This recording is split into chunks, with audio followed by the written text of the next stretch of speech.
வடமாகாணத்தில் இன்று அரச வைத்தியசாலைகளில் தாதிய உத்தியோகத்தர்களால் ஒரு 24 மணி நேர பணி புறக்கணிப்பு அறிவிக்கப்பட்டிருக்கின்றது.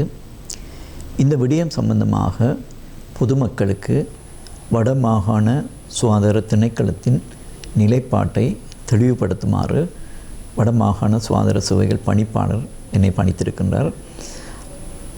அவர் தற்போது கொழும்பிலே பணி நிமித்தம் சென்றிருப்பதனால் அவரது சார்பாக இந்த ஊடக அறிக்கையை அவரது வேண்டுகோளின் பேரில் நான் இங்கே விடுக்கின்றேன்.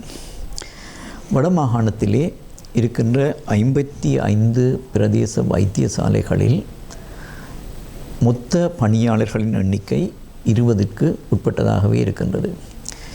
வடமாகாணத்தில் இருக்கின்ற ஆரம்ப மருத்துவ சுகாதார பிரிவுகள், அதாவது பிரைமரி மெடிக்கல் கேர் யூனிட் என்று சொல்லப்படுகின்ற பிரிவுகளிலே மொத்த பணியாளர்களின் எண்ணிக்கை 10க்கும் குறைவாகவே இருக்கின்றது. ஆனால் எங்களுடைய வைத்தியசாலை மேற்பார்வை பரிசோதனைகளின் போது இந்த பெரும்பாலான இந்த வைத்தியசாலைகளிலே 4, 5 அல்லது 6 வரவு பதிவேடுகள், பணியாளர்களுக்கான வரவு பதிவேடுகள் பேணப்படுவதை அவதானிக்கக்கூடியதாக இருந்தது.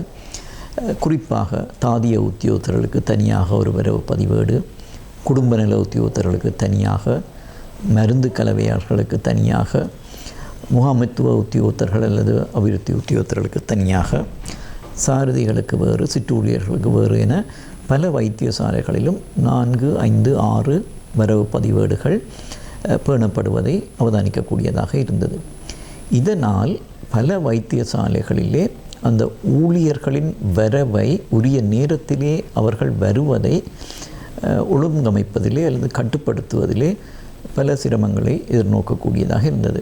இதனால் நாங்கள் அவதானித்தது, பல வைத்தியசாலைகளில் ஊழியர்கள் தாமதமாக வந்து முன்னைய ஒரு நேரத்தை பதிவிடுவதையும் வரவிடுவதையும் நாங்கள் அவதானிக்கக்கூடியதாக இருந்தது. பல பணியாளர்கள் கடமை நேரத்தில் அங்கே வைத்தியசாலைகளிலே இல்லாமையும் வைத்தியசாலை பரிசோதனைகளிலே மேற்பார்வைகள் நேரத்திலே இனங்காணக்கூடியதாக இருந்தது. இந்த விடயத்தை கணக்காய்வு திணைக்கள அதிகாரிகளும் எமக்கு அவர்களது களப்பரிசோதனைகளின் போதும் அவர்கள் அவதானித்து இதனை சீர் செய்யுமாறு எமக்கு அறிக்கையிட்டிருக்கின்றார்கள். இந்த விடயம் சம்பந்தமாக அவர்களும் எங்களுடைய கணக்காய்வு கூட்டங்களின் மேற்பார்வை கூட்டங்களின் போதும் இதை பல முறை எங்களுக்கு சுட்டி காட்டியிருக்கின்றார்கள், இதனை சீர் செய்யுமாறு.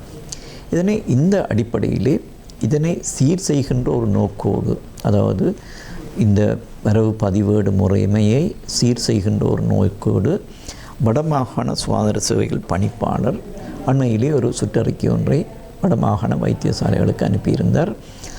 50க்கு குறைவான மொத்த பணியாளர்கள் உள்ள வைத்தியசாலைகளிலே ஒரே ஒரு வரவு பதிவேடை பேணுமாறு அவர் அதிலே அந்த சுற்றறிக்கையிலே அறிவுறுத்தியிருந்தார்.